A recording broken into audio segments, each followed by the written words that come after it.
I want to talk about responding to a terrorism event. If you find yourself in the midst of a spree killing that's motivated by political issues, it's obviously terrorism, guess what? You're not going to know about it.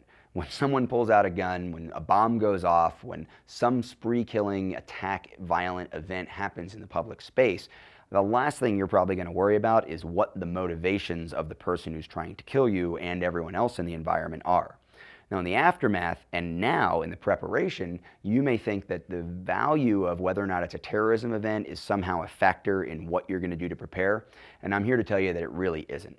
There's no difference in your self-defense preparation. There's no difference in your family safety or security preparation, the things that you should be thinking about in regard to what's going to happen in that moment, regardless of whether it's the lone crazed gunman, whether it's a politically motivated event, whether it's four guys that grew up in your hometown or four guys from the other side of the world, really doesn't matter. You're still going to do the same things. You're going to go through all the steps that we've talked about in our school attacker response course. You're going to go through the things that we've talked about in our active shooter DVD. You're going to go through the things that we talked about in the spree killer video clips that you can see at personaldefensenetwork.com.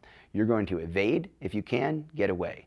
You're going to barricade, you're going to make it harder for the bad guy to get to you if you are stuck in one place, and you're going to respond as appropriate if necessary. If you're carrying a firearm and you can use that to defend yourself when you need to, great. If you don't have a firearm, you can still do something, and all those somethings are covered in a great deal of the material we provide at Personal Defense Network. Today, however, in your preparation, the one thing that changes when you start thinking about terrorism versus other kinds of events that may be more random is where you go. Where do you spend your time? Who do you spend your time around? And where are you especially going to think about vacationing and going on those tourism trips?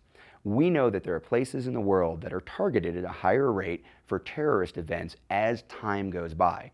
We may say that at one time it's the UK, at another time it's France, another time it's going to be Southeast Asia, another time it might be right here in New York, right here in Los Angeles, right here anywhere in the United States, Las Vegas maybe, the Mall of America in Minneapolis. While we can't say with any kind of certainty where the next terrorist event is going to happen, we can look around the world. We can be aware of global politics. We can look at the advisories that are put out by the U.S. State Department and decide where it makes sense for us to be and where we may be better off waiting as far as a tourist issue, as far as a vacation issue, and we can go there some other time when it's a little safer. When you're in the event, it doesn't matter if it's terrorism, it doesn't matter if it's a crazy lunatic with a gun or with a knife. All that matters is that you protect yourself and you protect your family. But when you're thinking about where you're going to spend your time, keeping up to date on global politics, keeping up to date on the travel advisories issued by the State Department are the best ways that you can avoid being caught up in a political act of violence targeted at civilians in order to terrorize the population of that area or the area where we're from, here, the United States of America.